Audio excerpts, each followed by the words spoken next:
ரிஷபராசி அன்பர்களே, ரிஷபராசிக்கு என்னங்க சொல்கிறது, பழைய பிரச்சனைகள் எல்லாமே முடிவுக்கு வந்துருச்சு. கடன் பிரச்சனை எல்லாமே தீரக்கூடிய ஒரு நேரமாக வந்துருச்சு. திருமணமாகாதவங்களுக்கு திருமணம் நடக்கக்கூடியதுக்கு ஒரு அரிய வாய்ப்பு அமைஞ்சிருச்சு. குழந்தை இல்லாதவங்க ரொம்ப நாளாக கஷ்டப்பட்டுருக்கீங்க அப்படின்னா இந்த வாய்ப்பை நீங்கள் தவற விட்றாதீங்க. அது ஒரு முக்கியமான பரிகாரம் நான் ஒன்று சொல்கிறேன். ஸோ அதை கண்டிப்பாக நீங்கள் வீட்டில் செஞ்சு பாருங்கள். அது ரொம்ப ரொம்ப ரொம்ப ஒரு முக்கியமான ஒரு நல்ல விஷயமாகவே அமையும். அதே மாதிரி நிறைய பேருக்கு உடல் ரீதியான உபாதைகள் இருந்திருக்கும். அந்த மாதிரி விஷயங்கள் எல்லாமே சரியாகுவதற்கு இனி வரக்கூடிய காலங்கள் ஒரு பொற்காலங்களாக அமைய போகுது அப்படின்னு சொல்லலாம். நிறைய பேர் ஒரு முக்கியமான விஷயம் நடக்கணும் அப்படின்னு வெயிட் பண்ணிட்டு இருப்பீங்க. ஒரு தொழில் ரீதியான விஷயமோ இல்லை வரவுக்கான விஷயமோ ஏதோ ஒரு விஷயத்துக்காக நீங்கள் தடைப்பட்டுகிட்டே இருக்குது சார். அது ஒரு லேண்ட் வாங்கலான் இருக்கோம், அது ஒரு வீடு வாங்கலான் இருக்கோம், ரொம்ப தடைப்பட்டுகிட்டே இருக்குது, ரொம்ப நாளாக கஷ்டப்பட்டுட்டு இருக்கோம். அந்த பிரச்சனைகள் எல்லாமே இனிமேல் சால்வ் ஆகும். ஆட்டோமேட்டிக்காக நீங்கள் விரும்பிய ஒன்று உங்களை நோக்கி வரக்கூடிய ஒரு நேரமாகவும் இனி வரக்கூடிய நாட்கள் அமைய போகுது. அது எல்லாமே தெளிவாக பார்க்க போகிறோம். இருந்தாலும் சில சந்தேகங்கள் இருக்குது சார் அப்படிங்கிறவங்க கீழே நம்பர் கொடுத்துருவேன். ஜஸ்ட் ஃபோன் பண்ணி உங்களுடைய ஃபோன் நம்பர், நீங்கள் உங்களோட ஃபோன் கீழே நான் நம்பர் கொடுத்துருக்கேன். ஃபோன் மூலமாகவே உங்களுடைய ப்ராப்ளம் எல்லாமே சால்வ் பண்ணிக்கலாம். நீங்கள் எதெல்லாம் மென்ஷன் பண்ணி சொல்லணும் அப்படின்னா, நீங்கள் பிறந்த தேதி, பிறந்த நேரம், நீங்கள் பிறந்த லொக்கேஷன் இதை சொன்னீங்க அப்படின்னா இன்றைக்கி உங்களுக்கு என்ன நடந்துகிட்ருக்கு, இனி உங்களுடைய வாழ்க்கையில் என்ன நடக்கும் அப்படிங்கிறது எல்லாமே A to Z நீங்கள் தெரிஞ்சுக்கலாம். பிரபல ஜோதிடரோட நம்பர் தான் கொடுத்துருக்கேன். நிறைய ஆக்டர்ஸுமே ஜோதிடம் பார்க்கக்கூடிய ஒரு நம்பர் தான் கொடுத்துருக்கேன். ஃபோன் மூலமாகவே நீங்கள் எந்த ஒரு விஷயமா இருந்தாலும் சால்வ் பண்ணிக்கலாம். சரிங்க, இதில் இந்த ரிஷபராசிக்காரர்களுக்கு மட்டும் எப்படி சார் இத்தனை நாள் நடக்கக்கூடிய பிரச்சனை எல்லாம் சால்வ் ஆகுதுன்னு போட்டுருக்கீங்க? இப்போ எவ்வளோ பெரிய பிரச்சனை நடந்துட்டு இருக்கு தெரியுமா? உங்களுக்கு என்ன தெரியும் லைஃப்பை பற்றி? எவ்வளோ கஷ்டங்களை தாண்டி வந்துருக்கு தெரியுமா? ஏன்டா வாழ்றோம்லாம் வந்துட்டுருக்கு சார் அப்படின்லாம் நிறைய பேர் சொல்லியிருப்பீங்க. சரி, இனி அந்த கவலைகள் இல்லை. வரக்கூடிய நாட்கள் பொற்காலமான நாட்கள், சந்தோஷமான நாட்கள், மகிழ்ச்சியான நாட்கள், நீண்ட ஆயுள் தரக்கூடிய நாட்களாக இனி வரக்கூடிய நாட்கள் அமைய போகுதுங்க. இது ஏன் அப்படிங்கிறத நான் முன்னாடியே சொல்லிடுறேன். சார், பட்ட கஷ்டமெல்லாம் பட்டான் அப்படின்னா ஒரு சைக்கிள் மாதிரி உங்களோட லைஃபு. ஒரு குறிப்பிட்ட இடத்துல ஒரு பஞ்சர் ஆச்சு அப்படின்னா ஒரு முள் குத்தி இருக்குது. கரெக்டாக சுற்றும் போது அந்த முள் மேலே இன்னொரு பாரம் இறங்குச்சுன்னா தான் இன்னும் அது குத்தும். அந்த காற்று உள்ளே இருக்கிற விஷயங்கள் எல்லாம் வெளியே போகும், பஞ்சராகி நிற்கும். ஆனால் உங்களோட பிரச்சனைகள் அந்த பஞ்சர் எல்லாமே போட்டு, உங்களோட பிரச்சனைகளுக்கான பஞ்சர் எல்லாம் போட்டு இப்போ சுத்த போகுது. உங்களுக்கு எந்த ஒரு வழியும் இல்லாமல் உங்களுடைய வாழ்க்கை நகரப்போகுது. சரி, இப்போ கடந்த காலத்தில் நீங்கள் எதிர்பார்த்துட்டு இருக்க ஒரு விஷயம் அப்படின்னு பார்த்தா பண வரவில் நீங்கள் இப்போ ஜீரோ.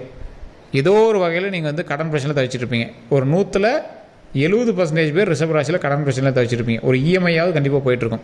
இல்லை சார், பெரிய கடன் சொல்ல முடியாது, ஆனால் கடன் தான் சார், கட்ட முடியல சார் அப்படின்னு இருக்கிறவங்க மீதி ஆட்கள் இருப்பீங்க. இவங்க எல்லாருக்குமே வரக்கூடிய நாட்களில் ஏதோ ஒரு வகையில் பண வரவு வருவதற்கான ஒரு நாட்களாக அமைய போகுதுங்க. அது எந்த ரீதியானு சொல்ல முடியாது. ஒரு தொழில் ரீதியாகவோ உங்களுக்கு ஏதோ ஒரு லக்கு கிடைக்கலாம். இல்லை ஏதோ ஒரு லேண்டு சேல் ஆகாமல் இருந்து சேல் ஆகி உங்களோட கடன் பிரச்சனை தீர்க்கிற அளவு கையில் ஏதோ ஒரு அமௌண்ட் கிடைக்கலாம். இல்லை நகை சம்மந்தப்பட்ட விஷயங்கள் ஏதோ உங்களுக்கு லாபம் தரக்கூடிய ஒரு நேரமும் அமையலாம்.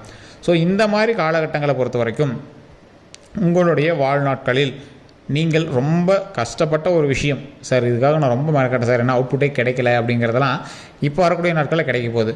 ஒரு எக்ஸாம்பிளுக்கு நீங்கள் ரொம்ப நாளாக கேஸ் போட்டுட்டு இருந்தீங்க, அதில் ஒரு இரு தரப்பினர் போராடிட்டு இருந்தீங்க, பல நாட்களாக போராடிட்டு இருக்கீங்க அப்படின்னா 100%ல் ஒரு 60% மேலே இருக்கிறவங்களுக்கு சக்ஸஸ் ஆகிடும். மீதி இருக்கிற 40% தள்ளி போகுமே தவிர கேன்சல் அப்படின்னு வராதுங்க. உங்கள் பக்கம் நெகட்டிவாக தீர்ப்பு ஆகாது. ஸோ அந்த மாதிரி உங்களுக்கு நன்மைகள் நடக்கிறதுக்கான அதிக வாய்ப்புகள் இந்த ரிஷபராசிக்கு தற்போதைய காலகட்டத்தில் நடக்க போகுது. சரி, இப்போ இவங்க எதெல்லாம் ஜாக்கிரதையாக இருக்கணும்? திருமணம் ஆகாதவங்க திருமணம் நடக்கிறதுக்கு என்னெல்லாம் பண்ணணும்? குழந்தைகள் இல்லாதவங்களுக்கு குழந்தைகள் வருவதற்கு எந்த வழிபாடு உங்களுக்கு சிறந்தது? என்ன செய்தால் இந்த தவறுகள்லாம் சரியாகி உங்களுடைய முன்னோர்கள் பாவமெல்லாம் விலகி கடவுள் வழிபாட்டின் மூலமாக உங்களுக்கு நன்மை கிடைக்கும் அப்படிங்கிறத இந்த வீடியோவில் நம்ம சொல்ல போகிறோம். நிறைய பேருக்கு தனிப்படையான ஒரு ஜோதிடம் பார்த்து அதெல்லாம் கிளியர் பண்ணிக்கணும் அப்படிங்கிறவங்களாம் கீழே ஃபோன் நம்பர் கொடுத்துருவேன். ஃபோன் மூலமாகவே நீங்கள் கேட்டு தெரிஞ்சுக்கோங்க. ஏன்னா ரிஷபராசிக்கு இப்போ நம்ம பொது பலன் தான் சொல்லிட்டு இருக்கோம். வரக்கூடிய நாட்களில் பொது பலன் இது. இந்த பொது பலனில் 10 கோடி பேர் 20 கோடி பேர் இருப்பான் ரிஷபராசியில். ஸோ எல்லாருக்கும் இது நடக்குமானா அது டவுட்டு தான். காரணம் என்ன அப்படின்னா, அவங்க தனிப்படையான லக்கினம் இருக்குது, தனிப்படையான தசாபுத்தி இருக்குது, தனிப்படையான நட்சத்திரம் இருக்குது. அவங்களோட லைஃப்பில் நடந்த சில விஷயங்கள்னால அவங்களுடைய சுற்றி இருக்கக்கூடிய ராசிகள் எல்லாமே அவங்களோட கம்பைனில் தான் இருக்கும். அப்போ அதற்கு தகுந்தாற் போல தான் உங்களுடைய நன்மைகளும் தீமைகளும் சேர்ந்து நடந்துட்டு இருக்குங்க. ஸோ நன்மைகள் மட்டுமே நடக்கணும் அப்படின்னா உங்களுடைய தனிப்படையான ஜோதிடத்தை பார்த்து அதுக்கு தகுந்தாற் போல் நீங்கள் நடந்துக்கணும். ஸோ அதுக்கு தான் கீழே ஃபோன் நம்பர் கொடுத்து ஃபோன் பண்ணி கேட்டுக்காங்க. சரி சார், இப்போ இந்த ரிஷபராசிக்கு கடந்த காலத்தில் தொழில் ரீதியான விஷயங்களில் சில சிக்கல்கள் கண்டிப்பாக இருந்திருக்கும். அதில் கடன் ரீதியான விஷயங்களை மாட்டிருப்பீங்க. சிலர்கிட்ட பணத்தை கொடுத்து ஏமாந்த சில விஷயங்களும் நடந்திருக்கலாம்.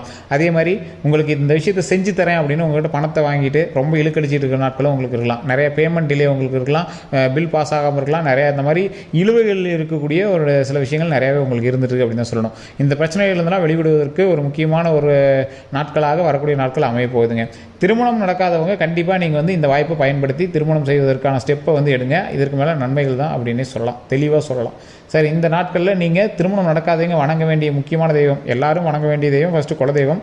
அடுத்து நீங்கள் கண்டிப்பாக வணங்க வேண்டிய தெய்வம் அப்படின்னு பார்த்தீங்கன்னா திருப்பதி ஏழுமலையான். சார், திருப்பதி ஏழுமலையான் தனியாக இருக்கிறாரு, செல்வம் சம்மந்தப்பட்ட விஷயங்களுக்கு மட்டும்தானே அவர் வணங்குவார் அப்படின்னா உங்களுடைய வாழ்க்கையில் திருப்பங்களை தரக்கூடிய ஒரு நாட்களாக இனி வரக்கூடிய நாட்கள் அமையப்போகுது. ஏன், இழுவையில் இருந்த விஷயங்கள் எல்லாமே சரிப்பட்டு வரணும் அப்படின்னா நீங்கள் வந்து கண்டிப்பாக வணங்க வேண்டிய ஒரு தெய்வம் திருப்பதி ஏழுமலையான் தான். ஸோ திருப்பதி ஏழுமலையானோட வழிபாடு பண்ணிங்க அப்படின்னா கடன் பிரச்சனை இருக்கிறவங்களுக்கு கடன் சொல்யூஷன் சால்வ் ஆகுது. திருமணம் நடக்காமல் இருக்கிறவங்களுக்கு திருமணம் வாய்ப்பு கைகூடி வருது. ஸோ திருப்பதி ஏழுமலையான வழிபாடு கண்டிப்பாக இனிமேல் உங்களுக்கு தேவை. அதுவும் இப்போ கரண்ட்டில் உங்களுக்கு கண்டிப்பாக தேவை அப்படின்னு தெளிவாக தெரிஞ்சுக்கோங்க. இதே மாதிரி பக்கத்தில் இருக்கிற பெருமாள் கோயிலுக்கு கூட நீங்கள் போய் வணங்கலாம், பிரச்சனையே கிடையாது. ஆனால் திருப்பதி ஏழுமலையான் தான் திருப்பம் தரக்கூடியவர், உங்களுக்கு அப்படியே ஒரு டோட்டலாக ஒரு சேஞ்ச் தரக்கூடியவர். இப்போ உங்களுக்கு தேவை என்ன அதுதான் சார் அப்படின்னு சொல்ல முடியாது சார், கொஞ்சம் கொஞ்சம் தான் சார் வேரியேஷனு, பெருசாலாம் ரொம்ப இல்லை. நீங்கள் எப்படியா இருந்தாலும் உங்களுக்கு வந்து இப்போ நன்மை தரக்கூடிய நேரம் அப்படிங்கிறதுனால சில தடங்கல்கள் எல்லாத்தையும் சரி பண்ணும் அப்படிங்கிறதுனால கண்டிப்பாக அந்த வழிபாடு உங்களுக்கு தேவை. சரி சார், இது எல்லாம் ஒரு பக்கம் இருக்கட்டும். இந்த குழந்தை பேருக்குன்னு வணங்கக்கூடிய தெய்வங்கள் யார் அப்படின்னு பார்த்தீங்கன்னா இந்த ரிஷபராசிக்காரர்கள் மற்ற ராசிக்காரர்களுக்குமே நான் சொல்கிறேன், அதிகமாக வந்து பள்ளிப்படை கோயில்கள்னு சொல்லுவாங்க, சிவன் ஆலயங்கள் பள்ளிப்படை கோயில்கள்னு சொல்லுவாங்க. இறந்தவங்களுக்காக கோயில் கட்டின சில இடங்கள் இருக்கும். அதே மாதிரி உங்களுடைய குலதெய்வம் வந்து எப்போவுமே குழந்தை பாக்கியத்து குலதெய்வ வழிபாடு கண்டிப்பாக தேவை. எந்த ஒரு கோவில் வந்து இறந்தவங்களுக்காக கட்டியிருக்காங்களோ, ஒரு எக்ஸாம்பிளுக்கு இப்போ சித்தர்கள் கோவில் கணக்கம்பட்டியெல்லாம் பார்த்திங்கன்னா சித்தர்கள் கோவில், பழனி போகர் சன்னதி இருக்கும், அங்கே முருகர் வணங்கிட்டு போகர் வணங்கிட்டு வந்தீங்க அப்படின்னா அது ஒரு மிகப்பெரிய பாசிட்டிவ் வைப்பு. ஸோ இந்த மாதிரி ஒவ்வொரு இடங்கள்லையும் ஒரு மனிதன் இறந்து அவர்களை கடவுளாக வணங்கக்கூடிய ஒரு இடத்துல நீங்கள் போய் வணங்குனீங்க அப்படின்னா குழந்தை பாக்கியம் 100% கிடைக்கும். இது நிறைய பேர்த்துக்கு தெரியாத ஒரு விஷயம். அதே மாதிரி அங்காளம்மன் கோவில், மேல்மலையனூர் அங்காள பரமேஸ்வரி கோவில் உங்களுக்கு தெரியும். ஸோ அந்த கோயிலில் போய் வணங்குனீங்க அப்படின்னா சூப்பரான பவர், குழந்தை பாக்கியத்துக்கு ஒரு மிகப்பெரிய ஒரு சக்தி வாய்ந்த கோயில் அந்த கோயில். எப்படி சார் மற்றது மட்டும் இறந்தவங்களுடைய இது சொல்கிறீங்க, அங்காள பரமேஸ்வரி கோயில் மட்டும் அங்கே போயிட்டு வாங்க அப்படிங்கிறீங்க, அப்போ என்ன சம்மந்தம்? அந்த கோவில் சுற்றி இருக்கக்கூடிய இடங்கள் எல்லாம் சுடுகாடுங்க, பாதி இடம் வந்து சுடுகாடு. அதே மாதிரி திருவண்ணாமலையோட மேல்மலையினோரையோட கதையெல்லாம் கேட்டிங்க அப்படின்னா உங்களுக்கு நீங்களாம் வியந்து போயிடுவீங்க. கவாலம் இருக்கக்கூடிய ஒரு இடம், ஸோ அதெல்லாம் நீங்கள் கேட்டிங்கன்னா வியந்து போயிடுவீங்க. அதுவுமே இறந்தவர்கள் அதிகமாக இருந்த ஒரு இடம். இன்றைக்கும் திருவண்ணாமலையும் பார்த்திங்கன்னா சித்தர்களுடைய ஜீவ சமாதி அதிகம். அந்த கோயில்லையும் மேல்மலையனூரில் வந்து பார்த்திங்கன்னா இறந்தவர்களை சவம் செய்து அந்த இடத்துல வந்து பூஜைகள் செய்து மயான கொள்ளை நடத்தக்கூடிய ஒரு இடம், அவ்வளோ பவராக இருக்கக்கூடிய ஒரு இடம். அந்த இடத்துல வந்து குழந்தை பாக்கியம் இல்லாதவங்களுக்கு குழந்தை தருவதற்காகவே அமாவாசை நாட்களில் பல பூஜைகள் நடந்துகிட்டு இருக்குது. ஸோ அந்த பூஜையெல்லாம் நீங்கள் போய் முடிஞ்சால் கலந்துக்கோங்க, மிகப்பெரிய நன்மை கொடுக்கும். இல்லை சார் அவ்வளோலாம் போக முடியல அப்படிங்கிறீங்க, வீட்டிலேருந்தே வணங்குங்க. வீட்டில் இருந்தே ஸ்ரீ அங்காள பரமேஸ்வரி அம்மா நினச்சி வணங்க, மிகப்பெரிய நன்மை கிடைக்கும். பக்கத்தில் இருக்கிற எந்த ஒரு கோவிலாக இருந்தாலும் போய் வணங்கிட்டு வாங்க. அதில் முக்கியமாக முருகர் கோவில், அங்காள பரமேஸ்வரி கோவில். குழந்தை பாக்கியம் இல்லாதவர்களுக்கு மிகப்பெரிய வரம் தரக்கூடியவர் அங்காள பரமேஸ்வரி, முருகர், 2 கோவில். இந்த கோயிலில் நீங்கள் வணங்கிட்டு அங்கே இருக்கிற யாருக்காவது ஏதாவது ஒரு உணவோ இல்லை ஏதாவது ஒரு விஷயம் வந்து செஞ்சு கொடுத்துட்டு வந்தீங்க அப்படின்னா மிகப்பெரிய நன்மை கிடைக்கும். ரிஷபராசிக்காரர்களுக்கு இது ஒரு முக்கியமான ஒரு வாய்ப்பாக இந்த வீடியோவை எடுத்து பயன்படுத்தி நீங்கள் வந்து தெரிஞ்சுக்கோங்க. முன்னாடியே நான் சொல்லிட்டேன், கடன் பிரச்சனை தீர்வதற்கும் திருமண தடைகள் நீங்குவதற்கும் திருப்பதி ஏழுமலையானோட வழிபாடு கண்டிப்பாக தேவை.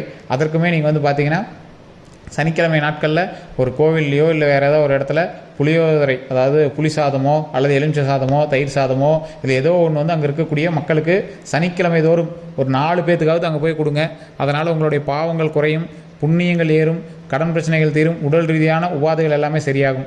நீங்கள் ஜாக்கிரதையாக இருக்க வேண்டிய ஒரு முக்கியமான விஷயம் வாகன ரீதியான விஷயங்களில் கொஞ்சம் ஜாக்கிரதையாக இருங்க. மற்றபடி இனிமேல் உங்களுக்கு ஓப்பன் டோர், உங்களுக்கு ப்ராப்ளம் எல்லாம் சொல்யூஷன் எல்லாமே சால்வ் ஆகக்கூடிய ஒரு நேரம். நிறைய பேர் இல்லை சார் எல்லாம் ராங்காக சொல்லிட்டு இருக்காங்க அப்படின்லாம் நீங்கள் சொல்லுவீங்க, ஒன்றும் கிடையாது.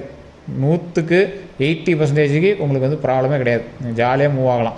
மீதி இருக்கக்கூடிய அந்த 20% பேர் கொஞ்சம் பார்த்துருக்கணும், அவ்வளோதான். தொழில் ரீதியான விஷயங்களில் கவனம் தேவை, வாகன ரீதியான விஷயங்களில் கவனம் தேவை. மற்றபடி உங்களுக்கு ஒன்றும் பெரிய இதெல்லாம் கிடையாது. உடல் ரீதியான விஷயங்கள் எந்த ஒரு விஷயமா இருந்தாலும் உடனே டாக்டரை பார்த்து செக் பண்ணிக்கணும்.